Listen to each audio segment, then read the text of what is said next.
मुनि बन में निरत हो मुनि अति बिन स्वार्थ। मुनिव्रत का उपदेश दे हमको किया कृतार्थ।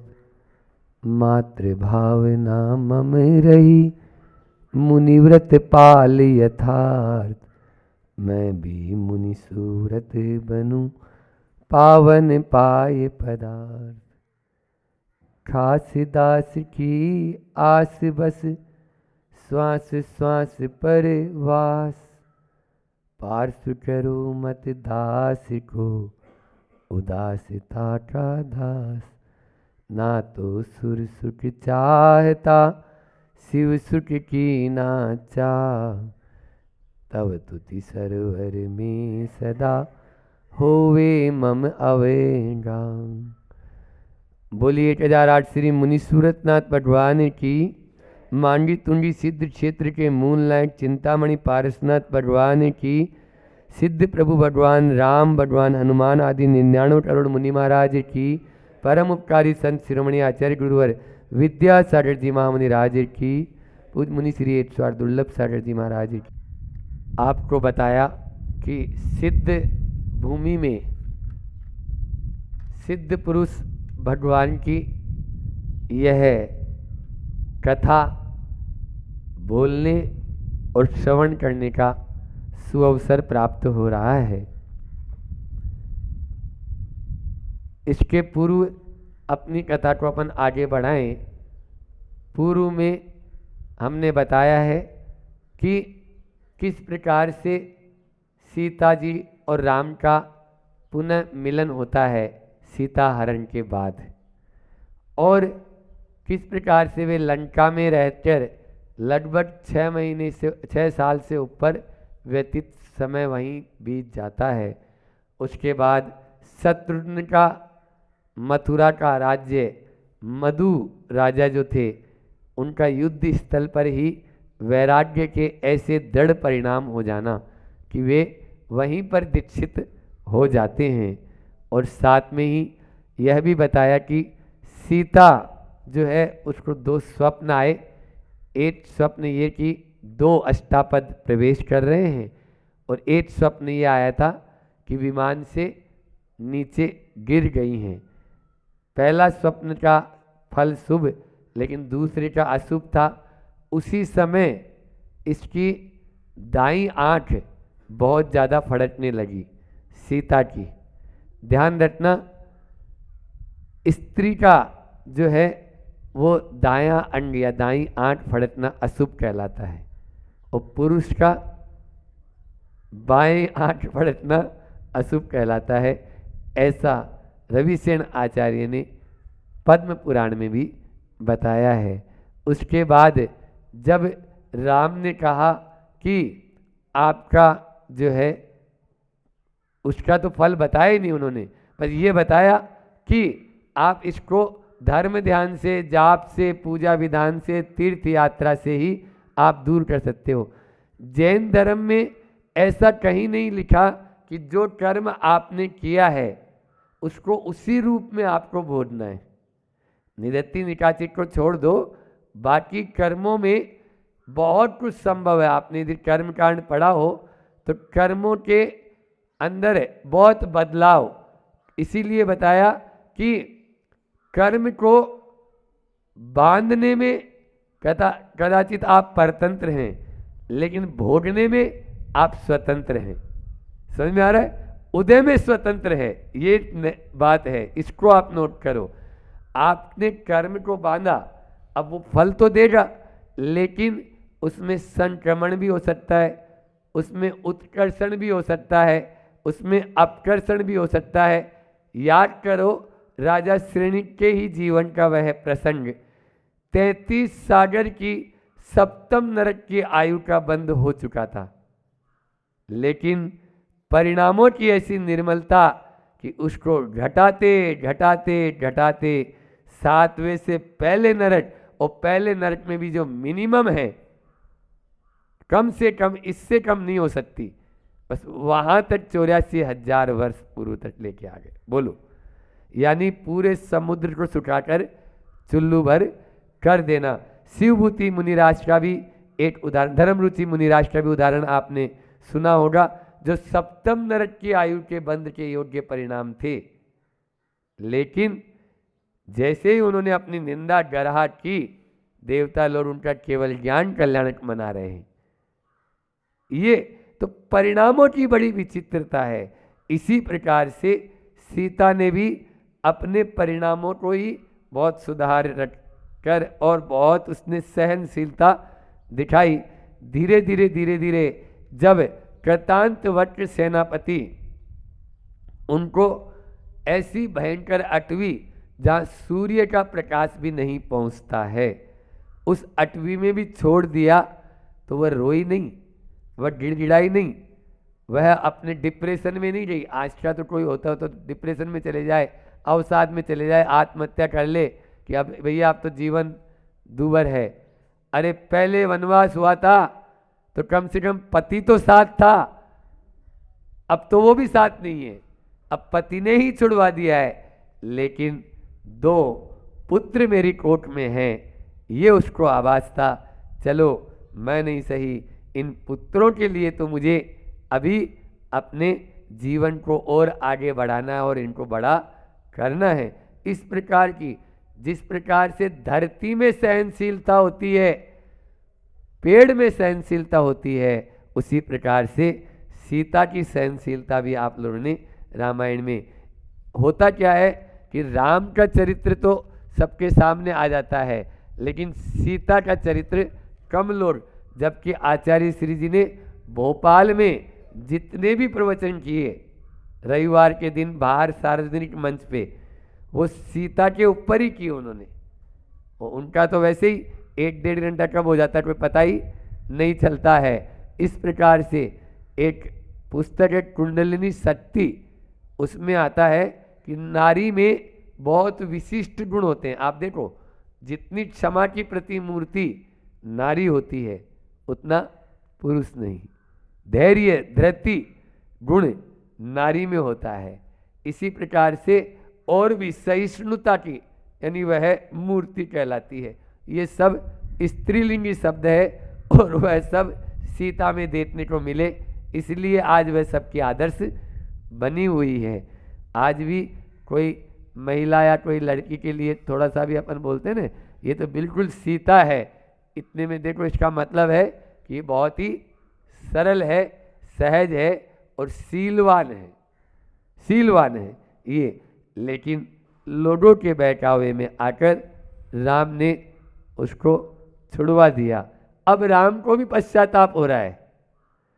उसके जाने के बाद जब कृतांतवक्र सेनापति ने आके बताया कि सीता ने ऐसा ऐसा कहा है कि लोकोपवाद के चक्कर में आपने अपनी ही स्त्री का त्याग तो कर दिया, लेकिन आप धर्म का त्याग मत कर देना। जैसे ही ये बात कही राम विह्वल हो गए। कहते हैं लक्ष्मण उनको समझा रहे हैं और फिर कि मैं लेके आऊँगा वापस, लेकिन तब तक लेट हो चुके हैं। इधर लक्ष्मण उस जंगल में ढूंढने के लिए जाते हैं, लेकिन सीता वहाँ मिलती नहीं है। क्यों? क्योंकि एक पुंडरीक नगर का राजा जिसका नाम वज्रजंग था, वह वज्रजंग हाथी को पकड़ने के लिए उस जंगल में आता है, और जैसे ही वहाँ पर सीता को देखता है तो वह सोचता है किसी कुलीन घर की यह नारी यहाँ कैसे पहुँची। बहन उसको मानकर वह उससे सारी बात पूछता है तो सीता बता देती कि मेरे कर्मों का ही, मुझे कर्म की सताई हूँ इसीलिए यहाँ आई हूँ। बोले नहीं, अब तुम्हारे अच्छे दिन आ गए और तुम मेरे साथ मेरे नगर में चलो, वहाँ पर मेरे साथ में रहना है। वह पुंडरीक नगर में ले जाता है और वहीं पर इन दोनों का, कौन का बोलो, मदनांकुश और अनंग लवण, उनका नाम था अनंग लवण और मदनांकुश। फिर बाद में वो शॉर्ट रूप में लव कुश ऐसे रह गया, जबकि इनका पूरा नाम क्या है, अनंग लवण और मदनांकुश। ये नाम धीरे धीरे ये बालक बड़े होने लगे, पूत के पांव पालने में ही नजर आ जाते हैं, तो जिनके माता पिता ऐसे हों उनके संतान कैसी होगी ये तो आप भी कल्पना कर लो। और बस वे इतने ज़्यादा होनहार और हर चीज़ का क्षेयोपशम उनका बहुत तगड़ा, उनको हर प्रकार की शिक्षा एक सिद्धार्थ नाम के छुल्लज जी थे। पहले तो ऐसे ही होता था, तो वो छुल्लज जी उनको संपूर्ण ज्ञान, चाहे ज्योतिष का, चाहे वैद्य का, चाहे और अन्य अन्य शिल्प कला आदि के ज्ञान, पूरी बेहतर कलाओं में उनको निपुण कर दिया। और साथ में ही उनके अन्य अन्य पूरे हर प्रकार के भोगोपभोग की, क्योंकि राजा के यहाँ पालन हुआ तो किसी प्रकार की कोई कमी तो वहाँ थी नहीं। यहाँ पर जब ये विवाह के योग्य हो गए तो लव का विवाह, जो लवणांकुश था उसका, अनंत लवण, उसका विवाह 32 कन्याओं के साथ हुआ। और मदनांकुश के लिए पृथ्वीपुर के राजा पृथु, उनकी बेटी कनकमाला थी, वो देना तो चाहता था, लेकिन वो ये तो पहले पता लगाए कि इनका कुल क्या है, ये किस कुल के हैं। तब बात आई मदनांकुश के पास में कि वो कुल के बारे में पूछ रहे हैं। बोले कुल के बारे में क्या पूछ रहे हैं? वीरों का कुल तो युद्ध भूमि में होता है, उनको बोल दो कि युद्ध के मैदान में आ जाए और वहीं बता देंगे कि कुल क्या होता है। बस सीधा उतर गया वहाँ जाके पृथ्वीपुर में और उसको बंदी बना लिया पृथु को। तब उसने क्षमा याचना की, समझ गया आप क्षत्रिय हैं, लेकिन अभी भी कुल का पता नहीं लगा कि ये किस कुल का है। तो उसने पूछा कि मैं आपका कुल कौन सा है? बोले अभी भी नहीं मालूम चला क्या कुल क्या है? अब इनको भी नहीं मालूम दोनों को कि हमारा कुल कौन सा है। अभी तक इन दोनों को ये नहीं मालूम कि हम किसके बेटे हैं। सीता के बेटे हैं इतना तो है, लेकिन पिता कौन है ये नहीं मालूम चला। तब नारद जी जो है वो आते हैं और जैसे ही उस युद्ध के मैदान में लव और कुश को देखते हैं तो बोलते हैं तुम तो बिल्कुल राम लक्ष्मण की तरह हो। बस इतना कहना था। और लव कुश ने पूछा कि राम और लक्ष्मण कौन है? ये राम और लक्ष्मण कौन है? अभी तक तो उनको मालूम नहीं था। नारद जी ने सब कुछ बता दिया कि ये राम और लक्ष्मण ये हैं। तो फिर तो राम ने बहुत गलत किया, हमारी माँ को इस तरह से छोड़ा जिसकी कोई गलती नहीं है, और फिर क्या वो अन्याय और अनीति का साथ देते हैं क्या? इस प्रकार से उन्होंने तरह तरह की बात बनाई और बोले अब हम राम और लक्ष्मण से ही जवाब लेंगे, इसका आपसे जवाब की जरूरत। इधर सीता ने जैसे ही सुना वो काम गई, बोले ये एक और टेंशन आ गया है। अभी तक तो चलो अच्छे से लालन पालन और सब हो रहा था, लेकिन ये सीता ने बहुत समझाया। पृथ्वीपुर के राजा बहुत छोटा सा राजा था, उसको जीत लिया तो ऐसा मत समझ लो कि आप राम लक्ष्मण को भी जीत लेंगे। बोले माँ आपका आशीर्वाद भर चाहिए, हम दुनिया के किसी भी राजा को जीतने की क्षमता रखते हैं। दोनों बेटों ने जब ऐसा कहा तब सीता सोचती है ये मानने वाले नहीं है और उन दोनों को आशीर्वाद देती है। लेकिन इधर भामंडल जो था उसको नारद जाके बोलता है कि भैया ऐसी ऐसी बात है, क्योंकि भामंडल और नारद का परिचय हमने पहले आपको बता दिया कि सीता के प्रति उन्होंने बढ़ाया था। तो अब जोड़ना भी तो जानते हैं वो नारद जी। तो उन्होंने बोला कि एक काम करना, युद्ध स्थल पर सीता को ले आना, सीता को युद्ध स्थल पर रखना। ऐसी कोई भी बात होगी तो अपन तुरंत सीता को सामने ला देंगे तो युद्ध विराम हो जाएगा, अन्यथा कोई भी हानि हो सकती है। और इधर जब सुना तो लव कुश ने भी ये नियम ले लिया था कि माँ हम चाचा जी यानी लक्ष्मण और पिताजी राम, उनको हम एक भी बाण से चोट नहीं पहुंचाएंगे और फिर भी हम उनको अपने अधीन कर लेंगे। ये कला उन्होंने बताई कि हम उनको कोई भी चोट नहीं पहुंचाएंगे, उनका शरीर हम छलनी नहीं करेंगे, लेकिन उनको हमें सबक तो सिखाना है, बस इतनी बात है। तब ये लोग पहुंच गए।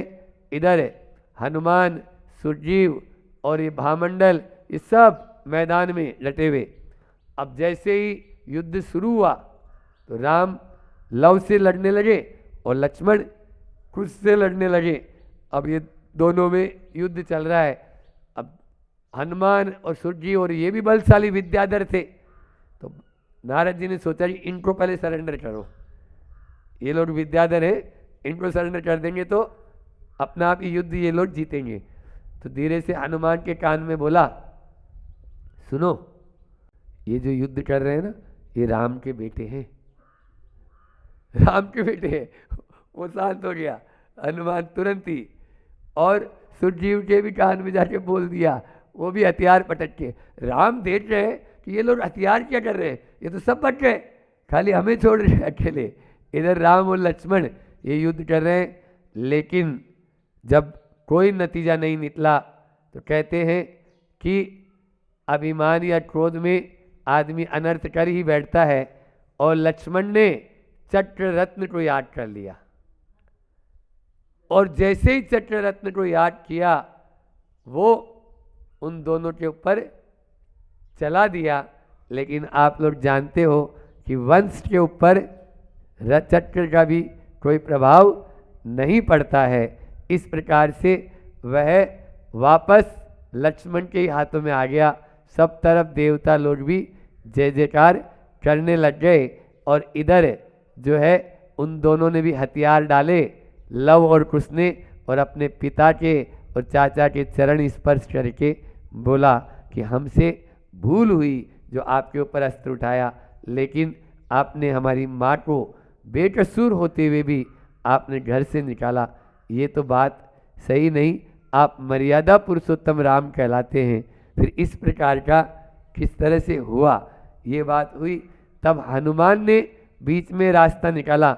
हनुमान ने कहा और भी तो कोई बात हो सकती है, अपन सीता माँ को वहाँ क्यों छोड़ें, उनको अब अपने भवन में लाना चाहिए, और यहाँ राजमहल में आ सकती हैं। यदि जनता चाहती है तो उसके लिए कोई रास्ता निकाला जा सकता है, जिससे जनता को भी एक परीक्षा के लिए सामने देने के लिए बताया जा सकता है कि यह परीक्षा देगी, और इसमें यदि सफल हो गई तो ये राजमहल में रहेगी। ठीक है, हनुमान ने सीता को तैयार कर लिया, और सीता बोली, मैं अपने प्राणों के लिए, मतलब राम के लिए हर परीक्षा देने के लिए तैयार हूँ। जब ऐसी बात आ गई तो इधर राम ने भी ऐलान कर दिया, यदि सीता अग्नि परीक्षा देगी तो मैं उसको स्वीकार करने के लिए तैयार हूँ। ये राम ने वहाँ मतलब सबके दिल दहल गए कि इतनी बड़ी परीक्षा वह कैसे दे पाएगी, लेकिन कुछ नहीं, राम राम थे, उन्होंने एक ही बार में कहा कि नहीं, उसको अग्नि परीक्षा तो देना पड़ेगा। इधर महेंद्र उद्यान में अग्नि कुंड वेदिका बनाई गई, और इधर सकल भूषण मुनिराज उसी महेंद्र उद्यान में आए हुए थे। सीता का पुण्य देखो आप, कैसे पाप और पुण्य साथ साथ चलते हैं। हर जगह आप चाहे रामायण उठा लो, चाहे आप श्रेणी चरित्र उठा लो, आप चाहे महाभारत उठा लो, आप चाहे और दूसरा कोई सा भी हरिवंश पुराण आदि, उसमें श्रीपाल चरित्र आदि, हर जगह पाप यदि आ रहा है तो उसमें सहारा देने के लिए पुण्य भी आपके पास में है। इसलिए घबराना नहीं चाहिए, घबराना नहीं है। सकल भूषण मुनिराज, उनको उसी समय केवल ज्ञान की प्राप्ति हुई। बोलो, केवल ज्ञान की प्राप्ति। ऐसे केवल ज्ञान की प्राप्ति जब केवल ज्ञान कल्याण मनाने देवता लोग आए, तब वहाँ पर वह अग्नि कुंड जो बना था उसको देख लिया, तो देवताओं ने समझ लिया कि ये क्यों बनाया है। तो एक मेघदूत नाम के जो देवता था, उस देव को इंद्र ने आदेश दिया कि तुम्हें वहाँ पर रहना है, क्योंकि आज सत्य की परीक्षा होना है और सत्य झुकना नहीं चाहिए। ये बात इंद्र के मन में जब आई, तुरंत मेघदूत को वहीं छोड़ा, और मेघकेतु वह देव वहाँ पर अपना कर्तव्य पूर्ण करने के लिए रुक गया। बाकी सब जो है अपने अपने कल्याण मनाने चले गए, सकल भूषण मुनिराज का। इधर जैसे जैसे सीता एक एक कदम बढ़ाती, सबके दिलों की धड़कन बढ़ती चली जाती, बढ़ती चली जाती, क्योंकि सामने यदि मान लीजिए आग है और उस आग की ओर यदि वह जा रही है, उसमें प्रवेश करना है, तो बचना तो नामुमकिन। सबको यही विश्वास था कि नहीं बचेंगे, लेकिन सीता ने यह, अच्छा होता क्या है, जब कोई बहुत बड़ी विपत्ति अपने ऊपर आती है उस समय एकाग्रता भी बहुत हो जाती है, इधर उधर की बातों में ध्यान नहीं जाता, कंसंट्रेशन बिल्कुल एक जगह रहेगा। तो सीता भी केवल मात्र पंच परमेष्ठी का स्मरण ओम नमः सिद्धेभ्य बोल के वह प्रवेश करती है, और एक कदम जैसे आगे बढ़ाती है, तुरंत उस अग्नि का वहाँ पर पानी बनना शुरू हो जाता है, और धीरे धीरे जैसे जैसे वो कदम बढ़ाती जाती है, पानी बनता चला जाता है, पानी बनता चला जाता है, और कहते हैं पूरा इतना तेज पानी बन गया उस पूरे अग्नि का कि प्रजा उसमें डूबने लगी। पूरी चारों तरफ की जो प्रजा देखने आई थी वो प्रजा उसमें डूबने लगी। तब सीता जी ने हाथ जोड़कर कहा कि नहीं, प्रजा का इसमें कोई कसूर नहीं है, इस पानी को अब थामो और अब रोक दो, तब उस पानी का बहाव रुकता है। ये है सील की महिमा, ये है सत्य की जीत। निश्चित रूप से ये सील की महिमा। और एक ही बात उसने सोची थी कि मेरे सील यदि पवित्र है तो हे अग्नि तुम मुझे जला देना, और सील में यदि कोई पवित्र नहीं है तो जला देना, और सील यदि मेरा पवित्र है तो मुझे आप जलाना नहीं। यही बात इस प्रकार से होता है। इस प्रकार से वह सीता, अब इधर राम भी अपने सिंहासन से उठकर आते हैं और सीता को चलने के लिए कहते हैं चलो राजमहल। बोले अब राजमहल की जरूरत नहीं, मैंने इस अग्नि परीक्षा के पहले ही यह संकल्प ले लिया था कि यदि बच जाऊंगी तो फिर उसके बाद में अपना एक नया जीवन, नया इतिहास रचेंगे। और उन्हीं सकल भूषण मुनिराज के समोसरण में पृथ्वीमती आरिका जो थी उनके पास जाकर वह आरिका बन जाती है, दीक्षा ले लेती है। इस प्रकार वह आगे सीता अपना कल्याण करने के लिए आगे उतारू है ही, लेकिन इधर राम का क्या होता है, लक्ष्मण का क्या होता है, 6 महीने कैसे वो उसको अपने कांधे पर घूमते हैं, और इधर एक सीता प्रतिंद्र बनती है, आरिका बन के कठोर तपस्या, घोर तपस्या करती है, ऐसा मत समझना। और कहाँ से करती है पता है क्या, बोलो ना, इसी मांगी तुंगी से सीता घोर तपस्या करके वह प्रतिंद्र बनती है। आपने देखा हो तो मांगी के नीचे एक सीता की गुफा बनी है, देखा आपने 24 कृतांतवक्र की, तो मैंने बताया था आपको कि पहली जो मांगी पर जो पहला मंदिर है, पहला ही गुफा, वह कृतांतवक्र मुनिराज, उन्होंने भी यहीं से अपने उस देवत्व को प्राप्त किया। और सीता ने भी एक 60 सम्य दृष्टि जीव दूसरे 60 सम्य दृष्टि जीव पर उपसर्ग कर रहा है। कल इसको आगे फिर आपको जानने को मिलेगा, क्योंकि ये तो मांगी तुंगी की कहानी है, और मांगी तुंगी में आपको भी मालूम है कि यहाँ से अनेक इसी प्रकार के महापुरुषों ने अपने निजत्व को प्राप्त किया है।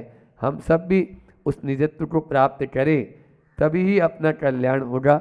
इतना ही रखते हैं। बोलिए अहिंसा परमो धर्म की, आचार्य गुरुवर विद्यासागर जी महामुनिराज। जैसे भाव करोगे वही कर्म का उदय आपको निश्चित रूप से आएगा। ये बात आप मान के चलना। कर्म कांड में 4 भाग है, बंद, उदय, सत्व और उदीर्णा।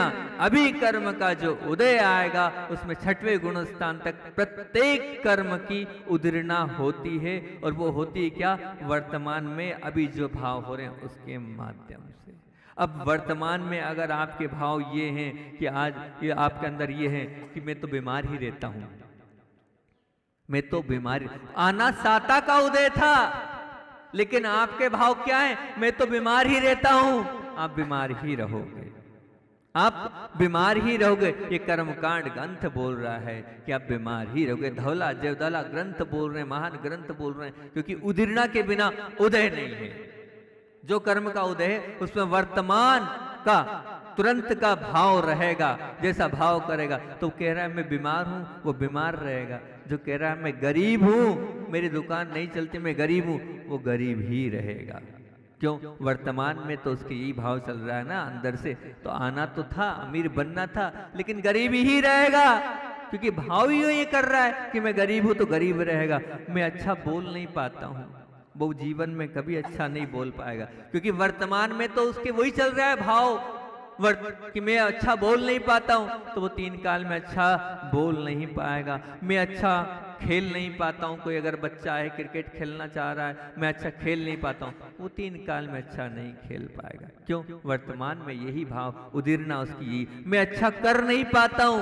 आपका भाव ये कि मैं अच्छा नहीं कर पाता हूं, आप कभी जीवन में अच्छा कर नहीं पाओगे। मुझे कोई पसंद नहीं करता है, बहुत सारी भावनाएं होती है कि मुझे कोई लाइक ही नहीं करता है, मुझे कोई चाहता ही नहीं है, नहीं चाहेगा, क्योंकि आपने खुद ही तो कहा है कि मुझे कोई पसंद नहीं करता है, मुझे कोई चाहता नहीं। आपकी मांग यही है ना, तो जो मांग रहे हो वही तो आपको मिलेगा। कोई भी पसंद नहीं करेगा आपको, मुझे कोई प्रेम ही नहीं करता है, प्रेम भी कोई नहीं करेगा आपको। क्यों प्रेम करेगा आपको, जब आपके भाव उदीरना आप कर्म की क्या करा रहे हो कि मुझे कोई प्रेम नहीं करता, बस उसी की उदीरना होगी, फिर आपको कोई भी प्रेम नहीं करने वाला। ये बात बिल्कुल निश्चित तौर से मान के चलना। मुझे मेरी मेहनत का फल ही नहीं मिलता, मैं खूब मेहनत करता हूं लेकिन मेहनत का फल नहीं मिल रहा है। क्यों?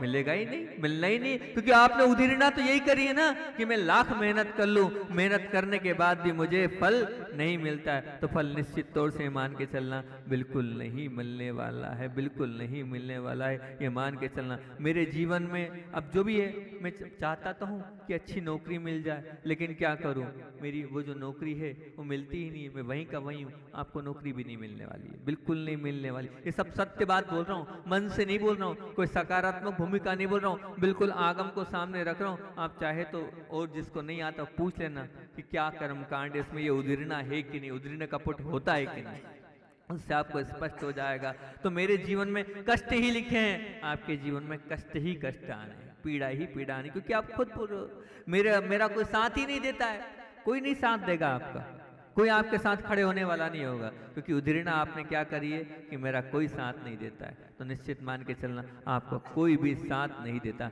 मेरी कोई बात नहीं मानता, कोई भी नहीं मानेगा आपकी बात, मानना भी नहीं है, क्योंकि आपने भावना ही वो पाई है। मुझे कोई याद नहीं होता, मैं चाहता तो हूँ कि सब याद कर लूँ, सब पढ़ लूँ, पर याद करता हूँ और भूल जाता हूँ। तो निश्चित तौर से आप याद करते हो और भूलोगे ही, क्योंकि आपने उदीरना वो करी। जैसे जैसे भाव करोगे अंदर में, वैसे वैसे कर्मों का उदय आने वाला है। मेरे लिए आज तक कोई फर्स्ट डिवीजन में नहीं आ सकता हूँ, आओगे ही नहीं, आओ बिल्कुल नहीं आ पाओगे, आना भी नहीं है, क्योंकि आपने खुद ने कहा है मुझे फर्स्ट डिवीजन में आता तो हूँ, चाहता तो हूँ पर आता नहीं हूँ। तो बस चाहते नहीं हो तो आप आएगा भी नहीं, क्योंकि आप चाह ही नहीं रहे हो। मैं आना, मैं क्या, अब आप एक बालक ने मुझसे बोला था, वो हमेशा याद रखता हूँ उस उदाहरण को। उस बालक के मुख से मैंने सुना था, बोले महाराज जी मैं इतना बड़ा क्रिकेटर हूँ कि एमपी की टीम से भी जा चुका हूँ, और अब ये भाव है मुझे, मेरी भावना ये है कि मैं भारत की तरफ से खेलूँ। वो भिलाई का बालक था, वो छत्तीसगढ़ एमपी की तरफ से नहीं, छत्तीसगढ़ की तरफ से वो खेल रहा था। और बोले अब मैं जो है, मेरी भावना है कि मैं भारत की तरफ से खेलूं। अब उस बालक ने बोला मैं बहुत बड़ा बैट्समैन हूँ, भले का वो बालक था। बोले जब भी मैं लेकिन अपने जीवन में अभी तक शतक नहीं बना पाया हूँ। मैंने क्यों? बोले जब मेरी धारणा ये बनी हुई है कि मैं 90 से 97, 95, 93, कभी 94 पे आउट होता हूँ, कभी 93 पे, कभी 97 पे। मैंने क्यों? बोले वो धारा मैं चाहता तो हूँ, लेकिन अब मेरे किस्मत में ही नहीं लिखा है कि शतक बना पाऊँ। तो मैंने कहा भैया तू जिस दिन ये सोच लेगा कि मैं बना लूंगा, उस दिन बना लेगा। 90 से लेकर 100 के बीच में तेरा यही चलता है, अब मैं आउट होने वाला हूँ, बना नहीं पाऊंगा, आउट होने वाला हूँ। आउट हो ही जाता है तू, आउट हो ही जाता है 2-3-4 नंबर। अब मैंने कहा भावना रखना, लेकिन अब बताया तो था, उसके बाद वो आया नहीं। मैंने कहा ये कहना कि बना के रहूंगा और बन रही है शतक, तो ही बन पाएगी, नहीं तो नहीं बनने वाली है। क्योंकि तू बार बुला ही लेता है कि मैं आउट होने वाला हूँ, तो तू आउट हो ही जाएगा। आउट होना ही, इसलिए तेरे एक भी शतक अभी तक हो नहीं पाई है। तो ध्यान रखना, ये हमें कहना नहीं है, लोगों की धारणा होती मेरे पास धन टिकता नहीं है। मैं चाहता तो हूँ धन को टिकाना, और टिकेगा कहाँ से? आप टिकाना ही नहीं चाहते, भावना ही नहीं आपके टिकाने की। तो बहुत सारे लोग हैं, मैं उपवास नहीं कर पाता हूँ। अब आपने धारणा ही बना ली नहीं कर पाता हूँ, तो कहाँ से कर पाओगे आप? बिल्कुल नहीं कर पाओगे आप। मेरे को पित्त बढ़ जाता है, मुझे ये हो जाता है, मुझे वो हो जाता है, तो अब ये वो हो जाता है, ये धारणा अंदर बैठा लिए, तो वो तो होना ही है ना, होगा ही ना। आप अंदर से बनाई करके रहूंगा तो निश्चित हो जाएगा। अंदर का वो विश्वास, वो कर्मों की उद्दीर्णा वैसी होगी, कर्मों की उद्दीर्णा उसी प्रकार से होगी, वो संबल, वो शक्ति आपके अंदर प्रदान करेगी, लेकिन वो विश्वास आपके अंदर होना चाहिए ना कि नहीं मैं सब कर सकता हूं, मैं तो 2.5 घंटे उत्कर्ष सामायिक भी कर सकता हूं, ऐसी कोई ताकत नहीं कि मुझे नहीं करा सकती, मैं उत्कर्ष सामायिक भी कर लूंगा। बैठने का प्रयास करना होगी, बिल्कुल होगी, बिल्कुल होना ही है उसको, पर अंदर वो विश्वास होना चाहिए। ये सब भाव है, इन भावों को अगर आपने बसा लिया अपने हृदय में, तो मैं ये कहता हूँ आप सब कर लोगे, और जो मिल रहा है ना उससे भी उत्कृष्ट और अच्छा कर सकते हो, करने की सामर्थ्य भी है, पर वो भावों के माध्यम से आप करोगे। वो भाव है उदीर्णा। उदीर्णा की बात आगम में लिखी है, अपने मन से नहीं बता रहा हूँ, बार बार कह रहा हूँ, उस उदीर्णा को समझ लो आप। यहाँ पर जो भावनाएं पूरी हो रही ना, पार्श्वनाथ भगवान के दरबार में जो भावनाएं पूरी हो रही, उसमें प्रमुख कारण उदीर्णा का ही है, और कोई नहीं है।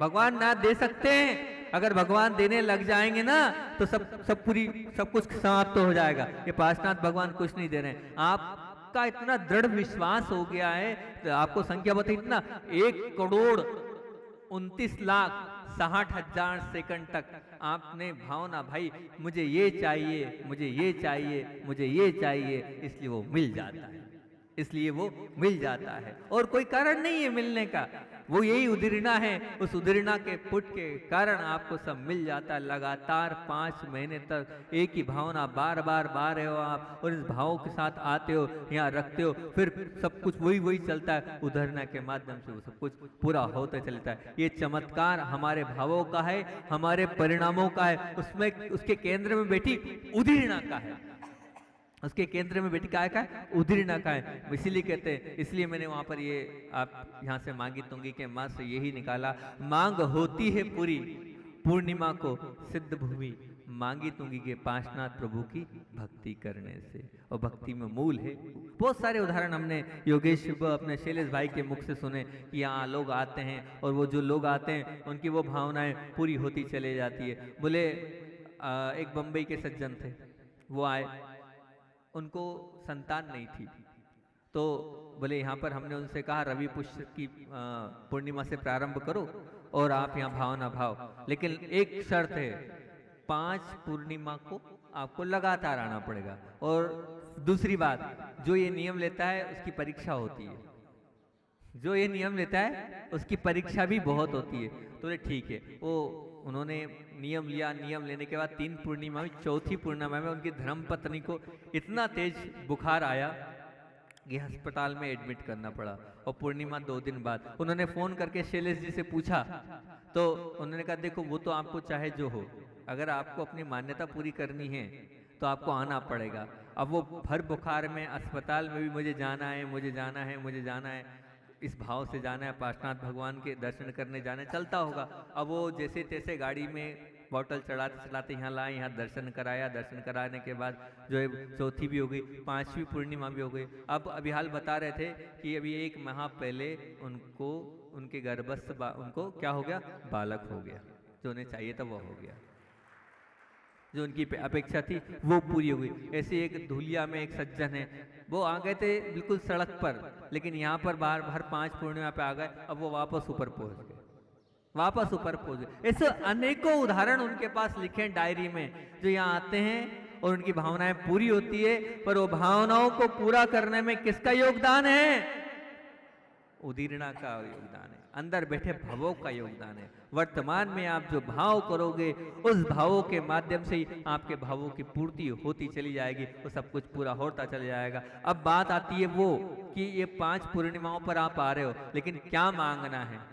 तो वो मांगने की बात समय आपका हो गया, क्या मांगना है उसकी बात मैं कल बताऊंगा आपको कि कि अगर आप लोग यहाँ आए हो और 5 पूर्णिमा करना ही है तो क्या मांगना आप, तो कैसे मांगना आप, किस प्रकार से मांगना आप जिससे आपका कल्याण हो जाएगा, वो आपको मैं कल बताऊंगा, क्योंकि अपना वो समय पूर्ण हो गया है। अभी तो पहले ही पॉइंट पे अपन चल रहे हैं, मांग होती है पूरी। अभी तो गीत गाते हैं और दुख दूर होते हैं पूर्णिमा को, उस पर भी करना है। टूटती है फूटती है कर्मों की लड़ी, उस पर भी चर्चा करना है। और गीला शिकवा और वाद विवाद दूर होते हैं, उस पर भी चर्चा अपन धीरे धीरे करते चलेंगे। आचार्य भगवान का संस्मरण सुनाकर अपनी बात को मैं विराम दूंगा। आचार्य भगवान केकड़ी में विराजमान थे, और जब केकड़ी में विराजमान थे तो वहाँ पर केकड़ी मतलब क्या, विद्वानों की नगरी थी। वहाँ पर दीपचंद जी पांड्या और मोहनलाल जी कटारिया, रतनलाल जी कटारिया, अनेक विद्वान, मानक चंद जी सोनी प्रतिदिन आचार्य भगवंत से एक के बाद ऐसे ऐसे प्रश्न पूछते थे, और आचार्य भगवंत भी उन प्रश्नों का जवाब बिल्कुल शास्त्रों से देते थे कि ये देखो ये कहा है, ये देखो ये कहा है। जितने विद्वान थे वो हतप्रभ थे, क्या कहाँ से लाते हैं आचार्य श्री जी, इधर बोलो और उधर तुरंत जवाब मिलता है। और ऐसे नहीं कारिका के साथ संस्कृत में प्राकृत में बोलते हैं, बड़े ही खुश वहाँ के विद्वान थे। अब इधर तो वो क्या ज्ञान गुफा में बैठकर चिंतन मंथन करते थे। एक दिन की बात है कि आहार हुए, और आहार के बाद ही क्या हुआ, वो एक ढूंढने का भी प्रयास किया लोगों ने, पर कहीं मिले नहीं। अब वो मिले कहाँ से, आहार के तुरंत बाद बिना बताए वो चल दिए। कहाँ चल दिए, तो बोले देवगांव जो गेट है, मतलब केकड़ी का गेट है, वो देवगांव कहलाता है, उसके बाहर शमशान घाट था, शमशान घाट में वहाँ पहुँच गए। और शमशान घाट में वहाँ रहे। अब यहाँ लोग ढूंढ रहे हैं, वो मिले कहाँ, वो सुबह से लेकर शाम, शाम से लेकर रात के लिए। अगले दिन सुबह आए, अगले दिन सब सुबह आए, तो सभी लोगों ने पूछा क्यों आचार्य श्री जी क्या बात हो गई थी, आप कहाँ थे, किस तरह थे। तो आचार्य श्री जी ने बड़ा अच्छा उसका जवाब दिया। बोले क्या जवाब दिया, सुनना है जवाब क्या था आचार्य श्री का। आचार्य श्री के जवाब तो लाजवाब होते ही हैं। तो आचार्य श्री ने जवाब दिया कि आत्मा की बात करते करते कल तो आत्मा से बात हो गई। आत्मा की बात करते करते कल तो आत्मा से बात हो गई, बस आत्मा से बात करके आ रहा हूँ। बड़ा आनंद आया है। बोलिए आचार्य भगवान विद्यासागर जी महामुनि राज आज की जय।